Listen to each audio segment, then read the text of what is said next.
Сябры, хочаце, я раскажу вам казку пра пачвару, якая зрабіла фантастычную палітычную кар'еру. Больш за тое, таямніца гэтай кар'еры правільна зачесаныя валасы. Спалохаліся? Альбо можам пачаць так.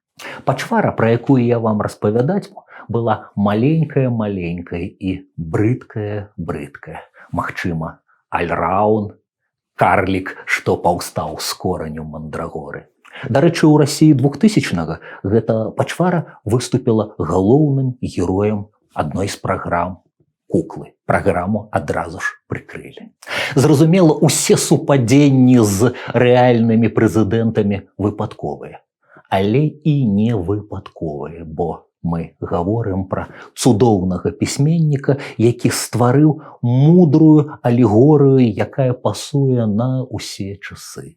Прывітанне, сябры, з вами Андрэй Хаданович, і мы пагаворым пра чарадзейную, сатырычную і адначасова шмат у чым вельмі рэалістычную казку «Курдупель Цахес», якога звалі Цынобер. Казку, напісаную фантастычным нямецкім рамантыкам ці пострамантыкам Эрнстам Тэадорам Амадэем Гофманам.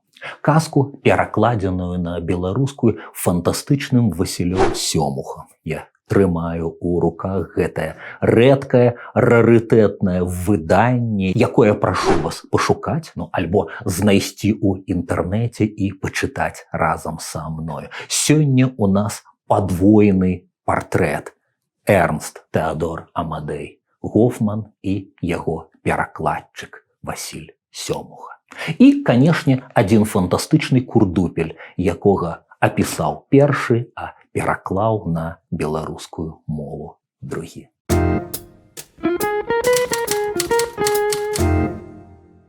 Гофман фантастычна і рознабакова адораны творца. Чалавек-аркестр і дырыжор гэтага аркестра. Творца, якога за рознабаковыя таленты можна было б назваць чалавекам эпохі адраджэння, каб ён не быў чалавекам эпохі рамантызму.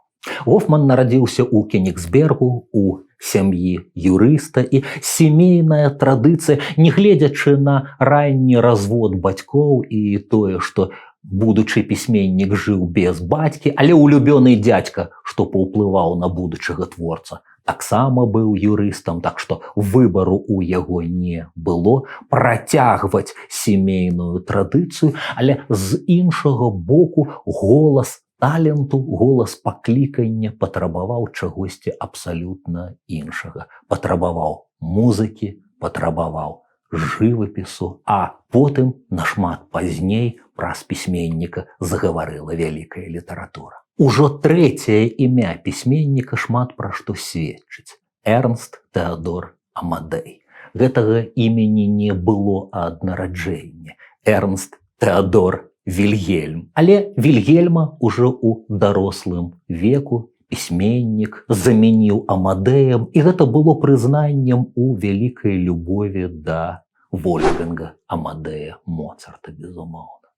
Гофман умеў іграць на розных музычных інструментах. Гофман у складаных жыццёвых сітуацыях даваў урокі ігры альбо спеваў. Гофман быў неабыякім дырыжорам, яму здаралася трымаць дырыжорскую палачку падчас першых выкананняў твораў Моцарта. Гофман быў кампазітарам і аўтарам першай рамантычнай у Нямецчыне оперы «Ундзіна» паводле Фрыдріха де ля Мотфуке. Гофман цудоўна маляваў, з аднаго боку афармляў розныя тэатральныя дэкарацыі, так здаралася яму ў жыцці, а з іншага боку ён меў востра адточаны для сатыры аловак. Гофман маляваў карыкатуры і раз-пораз меў непрыемнасці праз гэта. Аднойчы за карыкатуру на начальства ён быў высланы з Познані ў Плоцк.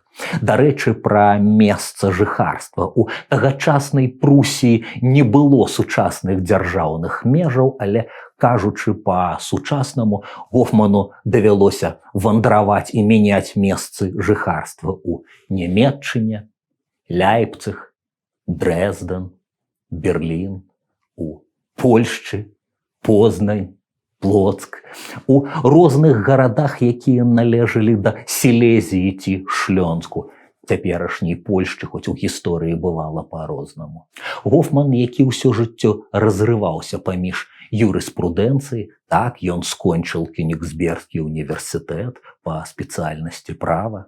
Увага аматарам паралеляў у культуры. Гофман вучыўся ў Кёнігсбергу тады, калі там выкладаў вялікі філосаф Імануіл Кант. Але не спяшайцеся рабіць высновы, што адзін паўплываў на другога. Гофман, як сведчаць злыя языкі, не наведаў ніводнай кантаўскай лекцыі. Але гэта не значыць, што ён не быў узброены тагачаснай актуальнай філасофіяй, пра якую мы крышачку непазбежна пагаворым. Але вярнуўся да думкі, другі бок, у які заўсёды цягнула Гофмана, гэта свабодная, неабмежаваная дысцыплінай, працоўным месцам і працоўнымі гадзінамі творчасць, якая давала яму пераважна беднасць і беспрытульнасць, але не тварыць ён не мог.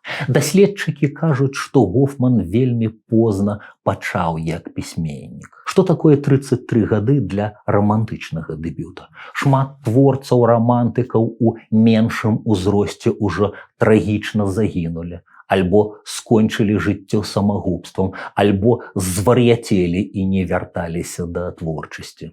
Гофман у 33 надрукаваў першую сваю навеллу «Рыцар Глюк». Як і Курдупель Цахіс, гэтая навелла перакладзеная Васілём Сёмухам і ёсць пад гэтую вокладкаю.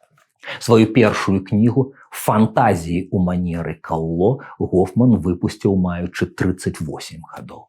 Да смерці яму адпушчана вельмі нешмат, усяго 8 гадоў, але гэтыя 8 гадоў былі максімальна насычаныя плённай літаратурнай творчасцю. Кніга выходзіла за кнігаю. Гофман аўтар 5 завершаных вялікіх кнігаў, 3 зборнікі, часам шматтомныя зборнікі апавяданняў, «Фантазіі ў манеры Калло», «Начныя этюды», «Серапіонавы браты». Гофман аўтар 2 раманаў «Эліксіры сатаны» і «Жыццёвыя погляды ката Мура». А літаратурны твор, які цікавіць нас найперш, твор пра малога Цахіса, быў надрукаваны асобна ў 1819 годзе. І закруцілася.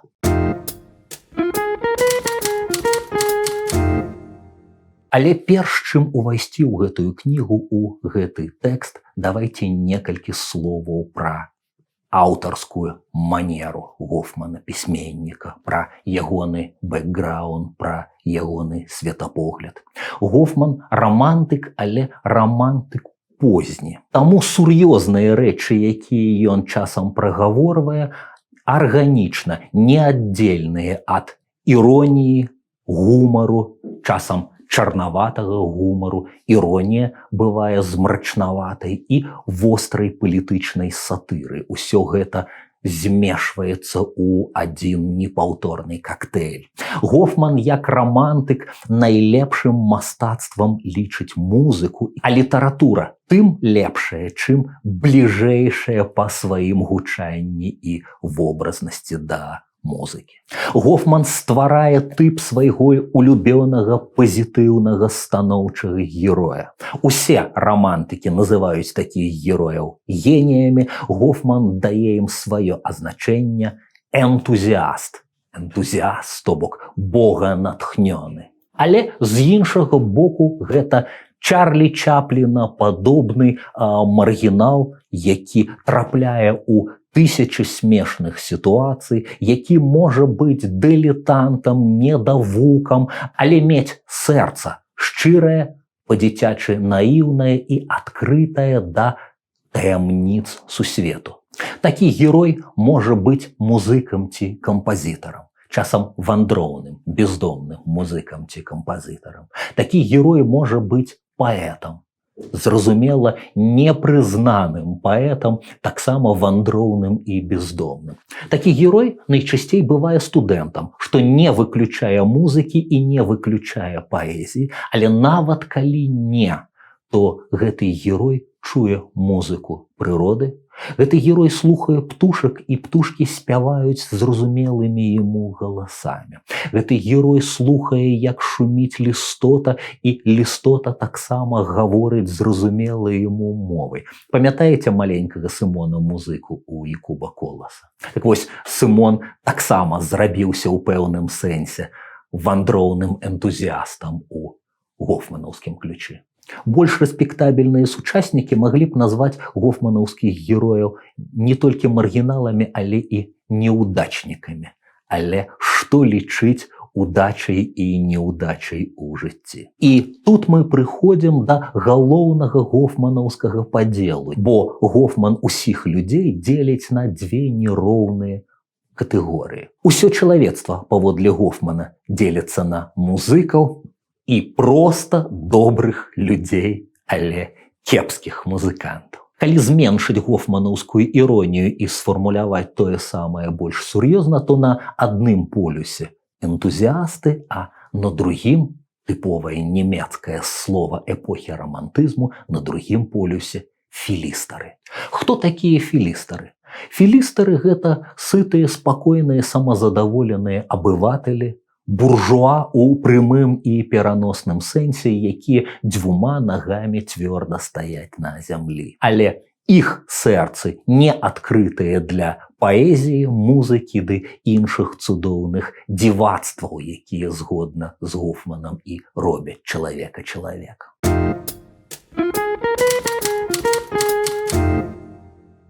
Другая важная рэч для любога гофманаўскага твору – гэта так званае двухсвецце. То бок, любы гофманаўскі твор, яго мастацкі свет і персанажы, які гэты свет насяляюць, адначасова належаць як бы да двух вымярэнняў. Да рэалістычнага, сучаснага Гофману вымярэння і да фантастычных казачных сфераў, якія могуць проста надбудоўвацца над першымі. Скажам так, як на лонданскім вакзале з'яўляецца платформа 9,75, а па-за светам звычайных простых смяротных, так званых маглаў, існуе свет магаў. Нешта падобнае адбываецца і ў Гофмана. Адзін з самых знакамітых ягоных аповедаў ці маленькіх аповесцяў «Залаты гаршчок» мае падзагаловак «Казка з новых часоў». І той, і другі кампанент, элемент вельмі важны. Так, казка, гаворка будзе пра цудоўнае, але і новыя часы. Падзеі будуць адбывацца ў сучасным аўтару Дрэздене. З тапаграфічнай дакладнасцю будзе апісаны адзін і другі бераг Эльбы, магчымыя шымкі і корчмы, месцы, дзе сустракаюцца студэнткі і паненкі, з якімі яны фліртуюць. Але над усім гэтым пануе царства Атлантыда. Атлантыда, якая не затанула ў акеане, а дзесь высока ў паветры, у паветраных сферах, дзе лётаюць і паўнамоцна пануюць у жыцці чарадзеі, саламандры, феі. У нашай гісторыі Курдупель-Цахіс апісваецца умоўнае маленькае нямецкае княства. Але увага, гэта час, калі Нямецчына падзелена на шмат маленькіх княстваў, і Гофман актыўна стварае на іх пародыі.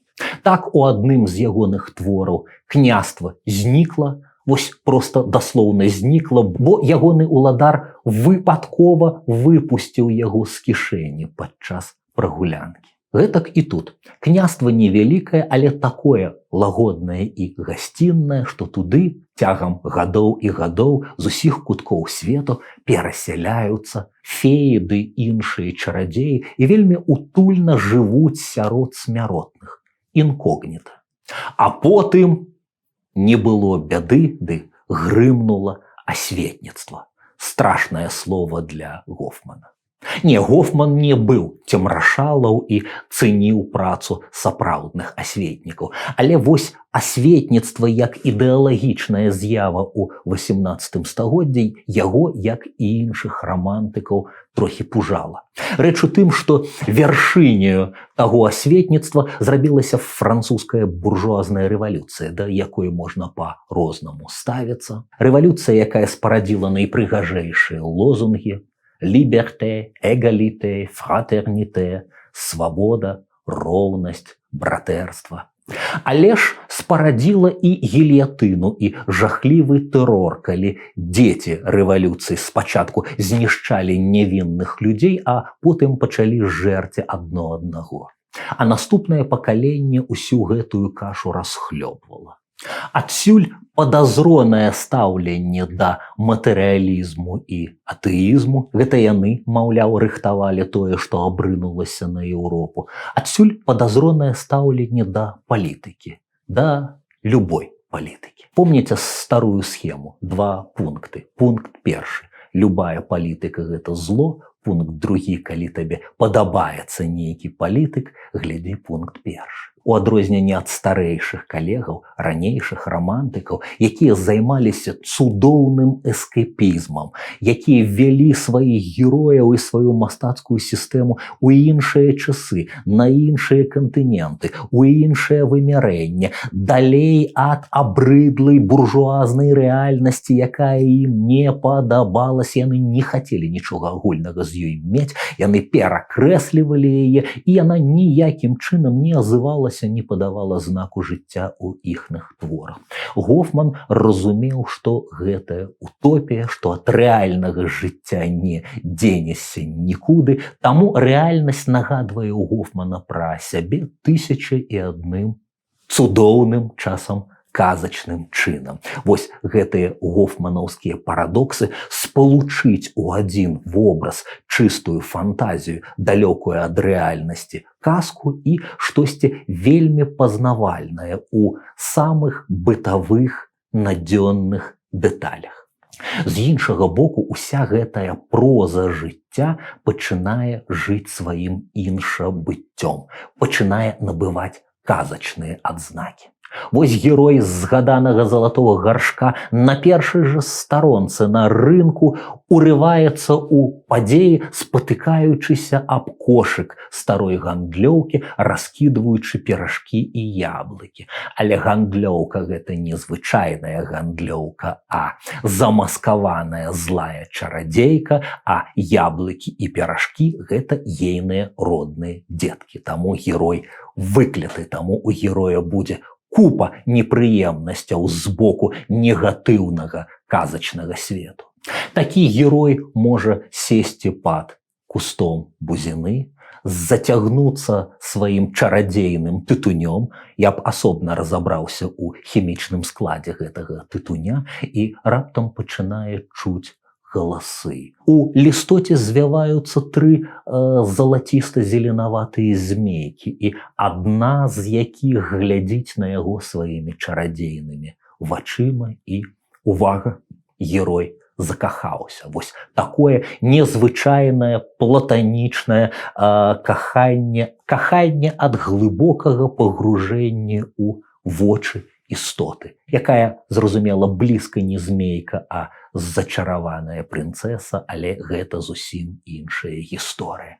Герой нашай аповесці – тыповы гофманаўскі вандроўны энтузіаст, студэнт і малады, несмелы, але таленавіты паэт па імені Бальтазар закохваецца ў рэальную гераіню з земной біяграфіяй, з цалкам земным бацькам, універсітэцкім прафесарам Мошам Тэрпінам і з цалкам літаратурным іменем Кандзіда. Кандзіда, то бок наіўнае, прастадушнае, прывітанне Вальтэру, прывітанне французскаму асветніцтву, якое спарадзіла вальтэраўскую аповесць «Кандзід». Дык чым Гофману да дзела асветніцтва? А рэч у тым, што пастаўленае на паток, плоска і прагматычна зразумелае, яно плодзіць пошлых, недалёкіх, празаічных філістару. Паглядзіце, як гэтае асветніцтва апісваецца у Гофмана. Увага, мы ўжо зусім блізка да нашай тэмы падышлі. Як прапануецца рэфармаваць княства? Трэба увесці асветніцтва. Як жа разумеецца ў канкрэтным княстве гэтае асветніцтва? Усё вельмі проста. Перш чым мы з вами прыступімся да асветы, інакш кажучы, загадаем высячы лесы, зрабіць раку навігацыйнай, развесці бульбу, палепшыць вясковыя школы, пасадзіць акацыі і таполі, навучыць моладзь спяваць на 2 галасы ранішнія і вечернія малітвы, пракласці шасэйныя дарогі і ўшчапіць воспу, перш належыць выгнаць з дзяржавы усіх людзей небяспечнага накірунку мыслення, глухіх да голасу розуму, якія падбіваюць людства на розныя дурасці. Але хто яны, гэтыя людзі небяспечнага накірунку? Пачалі разбірацца, высветлілі, што трэба выгнаць з дзяржавы усіх чарадзеяў і феяў. Так і рэальнае асветніцтва ў разуменні Гофмана пакінула за бортам паэзію і музыку, людзей, схільных да тонкіх сфераў, якія толькі і робяць чалавека чалавекам. Усе астатнія, філістарская большасць, выяўляюцца небяспечна глухімі да пэўных рэчаў. Напрыклад, не здольныя пабачыць рэальнай палітычнай небяспекі, якая наспявае зусім у іх пад бокам.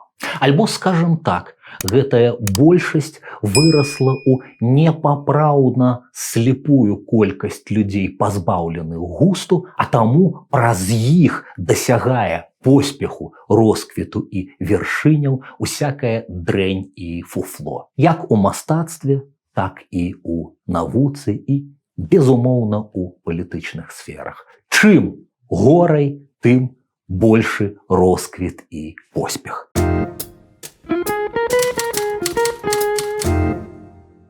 Але пагадзіцеся, час ужо бліжэй прыглядзецца да нашага антыгероя.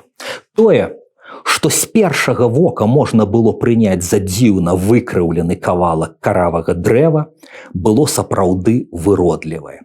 5 ў рост дзіця.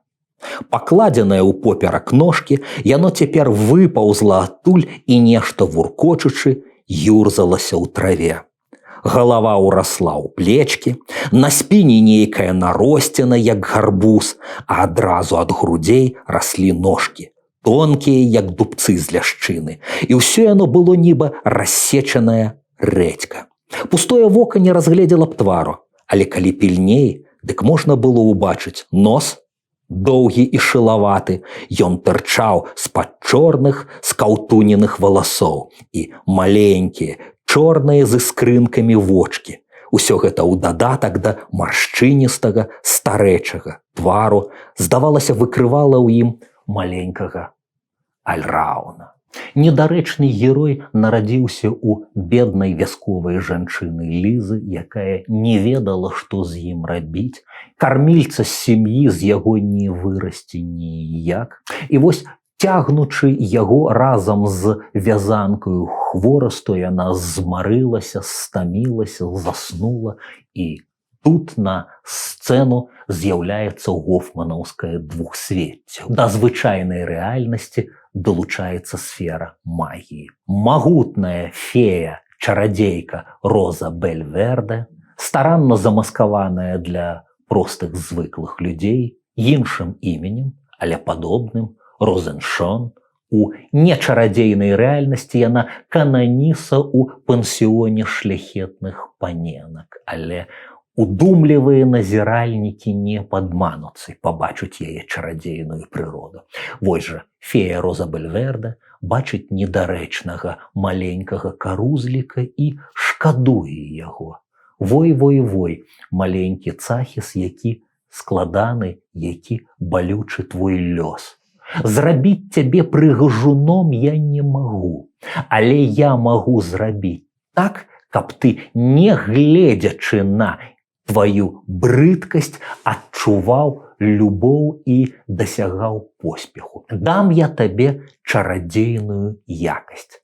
падабацца людям. Вось яна, гофманаўская трывожная думка пачатку 19 стагоддзя. Што ў гісторыі пайшло не так, чаму людям масава пачынае падабацца усякая сумнеўная дрэнь. Гофман дае гісторыі містычнае, чарадзейнае тлумачэнне, разгадка будучага поспеху героя, тое, як расчэсвае чарадзейка ягоныя валасы. Зачэсвае ягоныя валасінкі, дадаючы да іх 3 чарадзейныя, вогненна-чырвоныя ці рудыя. Гэтыя валасінкі не кідаюцца ў вочы простым смяротным, трэба быць паэтам ці музыкам, энтузіастам, каб пабачыць небяспеку, каб на цябе чары Цахіса не распаўсюджваліся. З гэтага моманту, цалкам згодна з двухсвеццем аўтара, маленькага карузліка Цахіса як бы і няма. Для большасці свету з'яўляецца перспектыўны, таленавіты, малады чалавек самых розных талентаў з гордым іменем Цынобер. Але нас экзатычнае імя не падмане, мы ведаем, што Цынобер гэта толькі іншая назва фарбы кінавар, а якраз такога колеру яго магічныя валаскі. І вось пад іменем Цынобер ён пачынае свой навуковы, паэтычны, мастацкі і, безумоўна, палітычны ўзлёт. Фокус феі Розы Бельвердэ працуе так. Калі ў прысутнасці Цынобера хтосьці робіць нешта надзвычайнае, чароўнае, каштоўнае, добрае, то усім вачам назіральнікаў будзе падавацца, што робіць ніхто іншы, як Цынобер.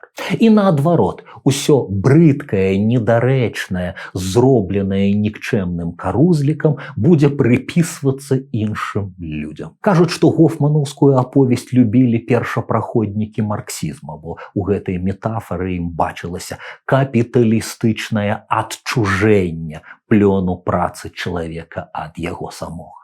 Гофман не чытаў Маркса і марксістаў, але адчуваў тэндэнцыю. Вось жа, наш герой, студэнт Бальтазар, злоўлены, канешне, на вудачку прыўкрасных дзявочых вачэй Кандзіды, мусіць хадзіць да ейнага таты на лекцыі, бо наведваць дом таты адзіны спосаб сустрэцца, пабачыць аб'ект яго захаплення. Каб заваяваць сэрца Кандзіды, наш герой напісаў романтычны опус, фантастычную паэму пра каханне салаўя і ружы. Публічнае чытанне твору было ягоным трыумфам. Ён адчуваў сябе на хвале натхнення. Ён адчуваў, як захопленыя позіркі глядзяць у ягоны бок, але яго цікавіў адзін захоплены позірк. Ён заканчвае і о жудасць! Усе апладысменты, усе ўзнагароды дастаюцца нікчэмнаму карузліку, які побач з ім толькі бездарна керхае і, здаецца, нават нічога членараздзельнага вымавіць не ўмее. Тады як усё гэтае пакерхванне ды іншыя недарэчнасці прыпісваюць яму. Што адбываецца, думае малады чалавек, але тое самае раз за разам паўтараецца ў княстве. Вось геніяльная оперная спявачка спявае найлепшае, што можа з сябе выдабыць, а пахвалы дастаюцца Цахісу, які і ноты ўзяць не можа. Вось італійскі скрыпач дае канцэрт з тым жа самым ганебным для сябе, але трыумфальным для карузліка вынікам. Вось як апісвае сваё ганебнае фіаска сябра Бальтазара Пульхер, экзамен, які ён мусіў трымаць. Іспыт пачаўся. Я адказваў на ўсе пытанні рацы. Цынобер нічога не ведаў, як рыхтык нічога. Замест адказу ён сіпеў і квакаў і нёс нейкую неўразумелую бязглуздзіцу, якое ніхто і разабраць не мог, і так пры гэтым непрыстойна выкаблучваўся і дрыгаў нагамі, што некалькі разоў падаў з высокага крэсла, аж мне давялося падымаць яго і саджаць на месца. Сэрца маё трымцела ад радасці, прыхільныя позіркі, якія раца кідаў на малога, я прымаў за самую з'едлівую іронію. Іспыт закончыўся. Але хто апіша мой жах, як раптоўная маланка кінула мяне на зямлю, калі раца абняў мальца і сказаў яму: «Цудоўны чалавек, якія веды, які розум, якая пранікнёнасць». І потым мне так прыкра, што вы ашукалі мяне, спадар рэферэндарыус Пульхер. Вы ж нічога, зусім нічога не ведаеце. І хай не на крыўду вам будзе сказана, падчас экзамену вы спрабавалі надаць сабе бадзёрасці вельмі нягодным спосабам і насуперак усякай прыстойнасці. Вы нават не маглі ўтрымацца на крэсле і ўвесь час падалі, а спадар Цынобер быў вымушаны падымаць вас.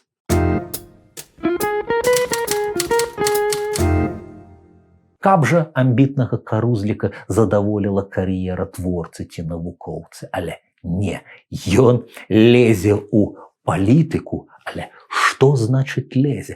Аслепленыя ўплывовыя людзі наперабой прапаноўваюць яму сваю пратэкцыю. І вось учорашняя нікчэмнасць робіцца уплывовым міністрам. А на уплывовага міністра сыплюцца заслугі. Напрыклад, князь хоча ўзнагародзіць яго найвышэйшай дзяржаўнай узнагародай ордэнам зялёна-плямістага тыгру. Вось толькі адзін казус. Начапіць ордэнскую ленту на дыспрапарцыйнае брыдкае і маленькае цельца нашага курдупля ніякай магчымасці. Каб прыдумаць, якім майстэрскім спосабам прыладзіць міністру Цыноберу стужку зелёнаплямістага тыгра, давялося па загадзе князя склікаць капітул ордэнаў, да якога былі дададзеныя яшчэ 2 філосафы і 1 заездны натураліст, які вяртаўся з паўночнага полюсу. Зразумела, яны не далі рады, затое дапамог выкруціцца тэатральны кравец. Ледзь толькі глянуў ён на вылічэнне натураліста, як у яго ўжо быў пад рукою выдатны сродак замацаваць ордэнскую стужку на патрэбным месцы. А менавіта на грудях і на спіне трэба нашыць пэўную колькасць гузікаў і да іх прышпільваць ордэнскую стужку. Учыненая аперацыя ўдалася напоўніцу. У выніку да ордэна нават заснавалі розную колькасць ступеняў у адпаведнасці з колькасцю гузікаў, да якіх ён чапляўся. Гофман максімальна безлітасны ў сваёй палітычнай сатыры.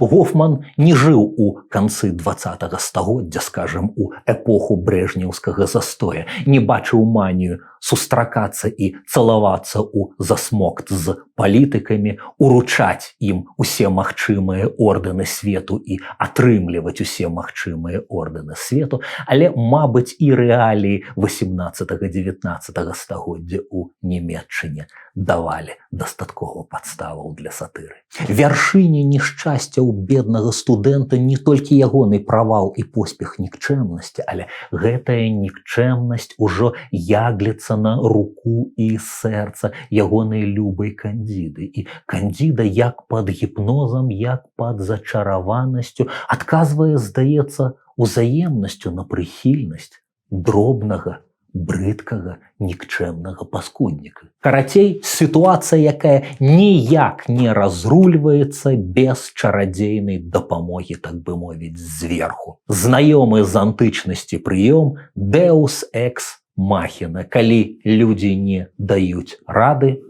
уся заваруха адбылася праз чарадзейку, і іншы чарадзей мусіць героя выратаваць. На сцэну выходзіць усемагутны доктар Праспер Альпанус. Прывітанне Шекспіру з ягонай бурай, з ягоным чарадзеем Прасперо. Праспер Альпанус, які таксама замаскіраваны земною спецыяльнасцю доктара, але мудрых, праніклівых, так бы мовіць, празорцаў гэты маскарад не падманіць. Перад намі сапраўдны усемагутны чарадзей сказачнай краіны Джыністан, якая надбудоўваецца проста паўзверх карыкатурных карлікавых нямецкіх княстваў у свеце Гофмана. Прысвецім хвілінку гофманаўскаму стылю.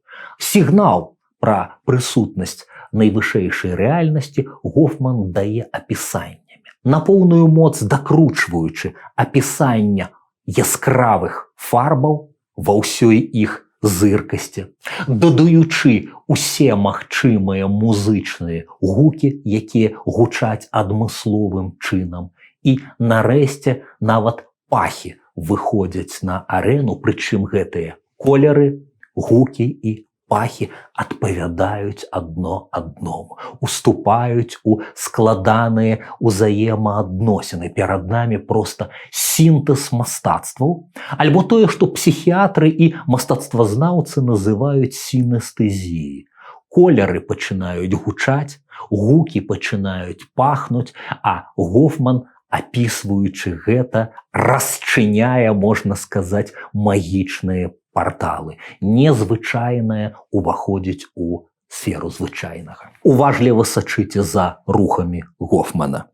Таямнічы дух невядомага водару калыхаўся ў пакоі, як бы разносячы салодкія гукі шклянога гармоніка. Або вечарэла.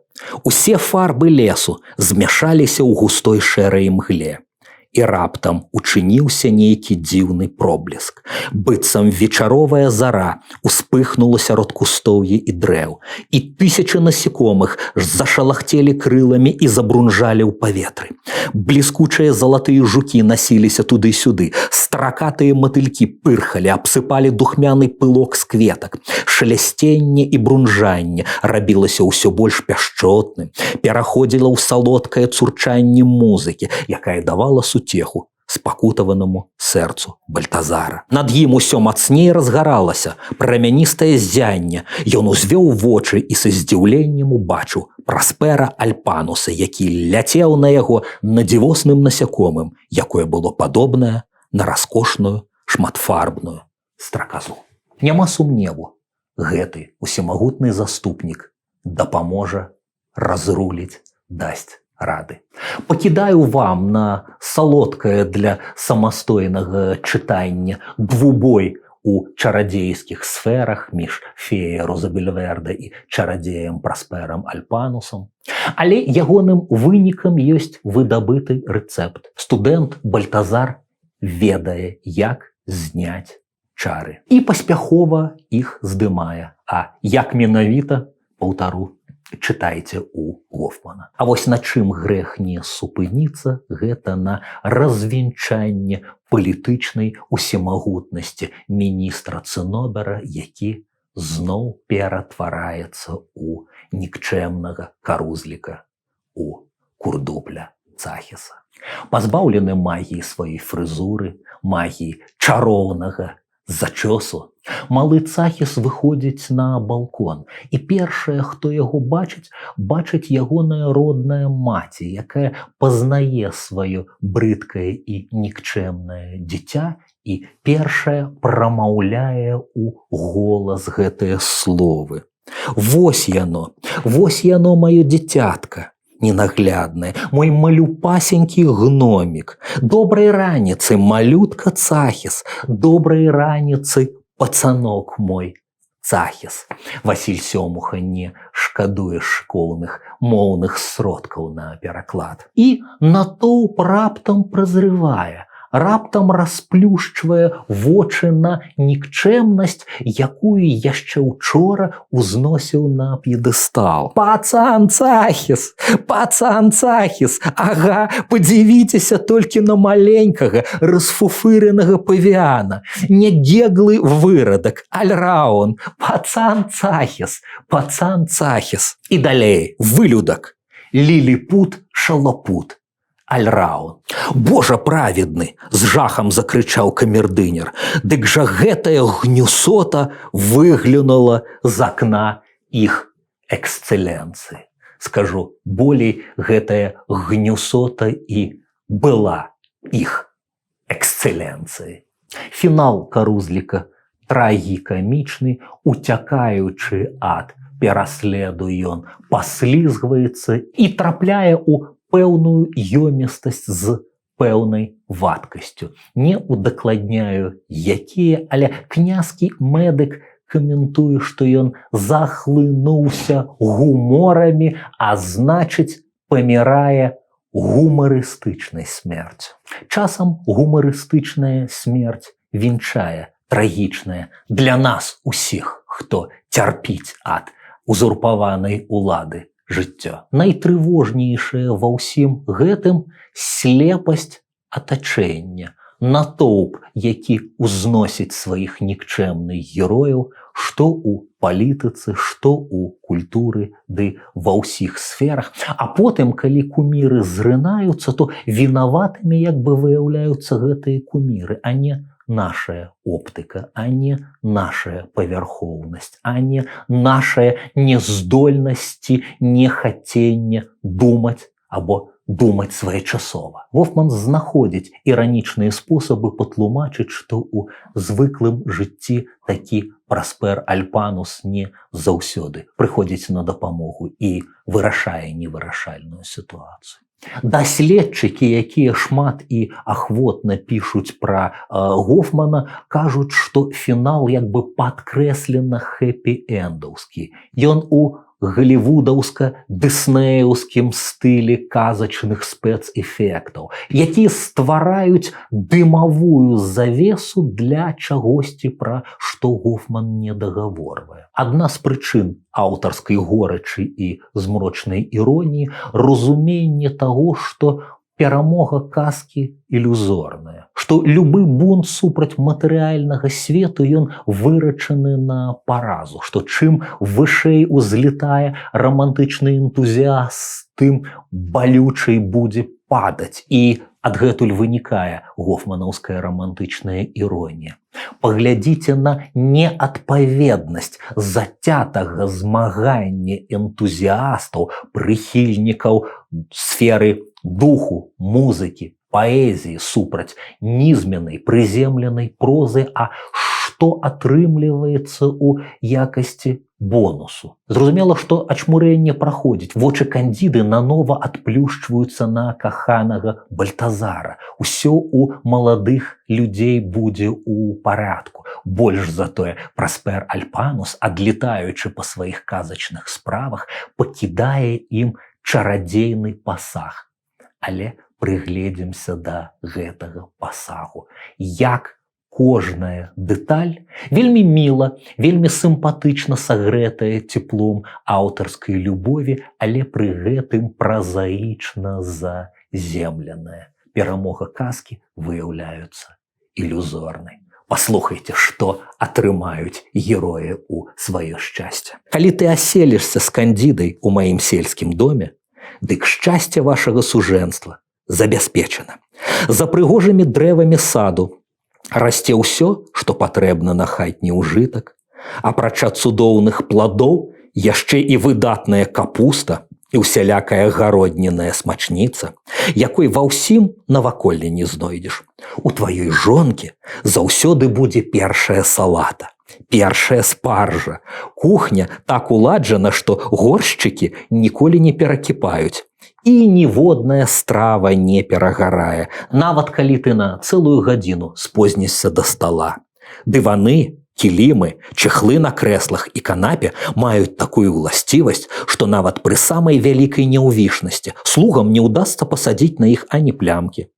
Гэтаксама не разбіваецца ні парцаляна, ні шкло, як бы таго не старалася прыслуга, нават калі пачне шпурляць посуд на каменную падлогу. Нарэшце, кожнага разу, як твая жонка задумае пранне, дык на вялікім лузе за домам будзе стаяць ясная пагода. Хай нават усюды праліўны дождж будзе, грымецьме гром і бліскацьме маланка. Адным словам, дарагі Бальтазар, усё зладжана так, каб ты мог спакойна і непарушна цешыцца з сямейнага шчасця каля красуні Кандзіды. Кола замкнулася. Вандроўныя энтузіасты, што змагаліся з філістарствам, ператвараюцца ў мілых, але тыповых філістараў. Рэальнасць перамагае, рамантызм становіцца на задні масток і кусае самога сябе за хвост.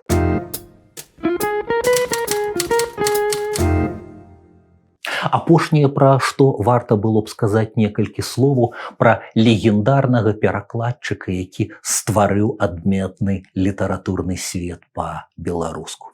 Васіль Сёмуха, таленавіты і эксцэнтрычны як гофманаўскія чарадзеі, як гофманаўскі Праспер Альпанус ці архіварыус Ліндгорст. Паляшук з хутара Есенец наўпоблізь Пружанаў, хутар, які быў знішчаны падчас Другой сусветнай, а бацькі былі забітыя за дапамогу партызанаў. Васіль Сёмуха заўсёды лічыў сваю родную мову заходнепалескі дыялект ці мову і даваў яму месца ў бліскучай беларускай мове сваіх перакладаў. Васіль Сёмуха скончыў рамана-германістыку і паслядоўна пераствараў нямецкамоўную класіку па-беларуску такіх розных аўтараў, як Томас Ман і ягоны доктар Фаустус, альбо ягоны сын Клаус Ман і ягоны палітычны раман Мефісто. Знакаміты стваральнік Касталіі, нобелеўскі лаўрэат Герман Гессе і ягоны раман «Гульня шкляных перлаў». Перліна барочнай літаратуры 17 стагоддзя Грымельцгаузен і ягоны «Сімпліцысімус». Фрыдрых Дюренмат і ягоная «Юстыцыя». Кашмарна-сюррэалістычны свет раманаў Густава Майренка. Голем, Вальпургіева ноч, Белый дамініканец – усё гэта перастворана па-беларуску Сёмухам. Класіка польскай і латышскай паэзіі. Зразумела, знакаміты беларускі пераклад гётэўскага Фауста, які зрабіў Сёмуха, а потым звярнуўся ў адпаведныя інстанцыі з экстравагантным хуліганскім лістом, дзе папрасіў нямецкага боку кампенсацыю за свой спалены хутар, на якую збіраўся выдаць нямецкую літаратуру Фауста па-беларуску. Крок, які скончыўся судзілішчам у Саюзе беларускіх пісьменнікаў. Васіль Сёмуха на 10 гадоў быў выгнаны з Саюза амаль адзінагалосным рашэннем. Супраць галасаваў Васіль Вітка, устрымаўся Васіль Быкаў.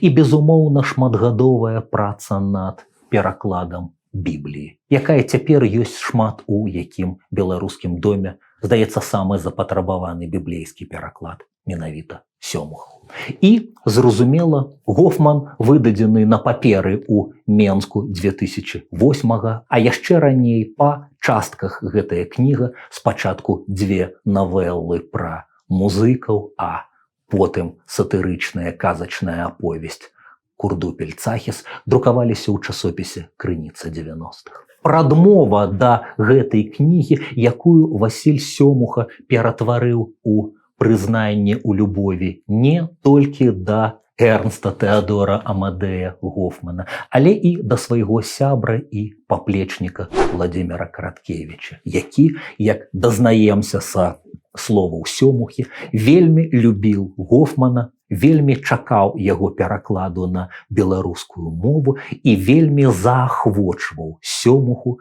гэты пераклад здзейсніць. Хачу засведчыць, цытую Сёмуху, што нашым часам Гофман жыў у Караткевіча. Хачу засведчыць прызнанне самога Караткевіча ў яго любові да Гофмана, а ўплывы Гофмана на нашага вялікага рамантыка-фантаста вы можаце на все свае жывыя вочы убачыць, чытаючы ягоныя творы, пазнаючы уласцівыя такім лірычным казачнікам іронію, сарказм, парадыйнасць, гратэскавасць, амаль барочную з'едлівасць і мягкае, добрае, лагоднае, безабароннае сэрца шукальніка праўды і справядлівасці. З банальнай прычыны сваёй колішняй непадрыхтаванасці да перакладу гофманаўскай прозы ранейшым чынам я не мог выканаць просьбы Караткевіча перакласці Цахіса, а цяпер я раблю гэта з любові і да Гофмана, і да Караткевіча, светлай памяці якога прысвячаю гэты пераклад. Вось жа, сябры, магчыма, гэтым відэа я натхніў вас перачытаць ці, можа быць, найперш прачытаць Гофмана. Звярніце ўвагу на спасылкі пад гэтым відэо. Калі вы ў бяспецы, лайкайце і пашырайце гэтае відэа і ў любым выпадку будьце з беларускай літаратурай, якая ёсць часткай сусветнай і непраходных межаў паміж імі няма. А таму Гофман у бліскучым перастварэнні Сёмухі гэта не толькі рэверанс у бок класічнай нямецчыны, гэта найперш паўставанне новага беларускага твору, вельмі актуальнага, як я спадзяюся, здолеў вас пераканаць. Дзякуй вялікім пісьменнікам і фантастычным перакладчыкам. Жыве беларуская культура і жыве Беларусь.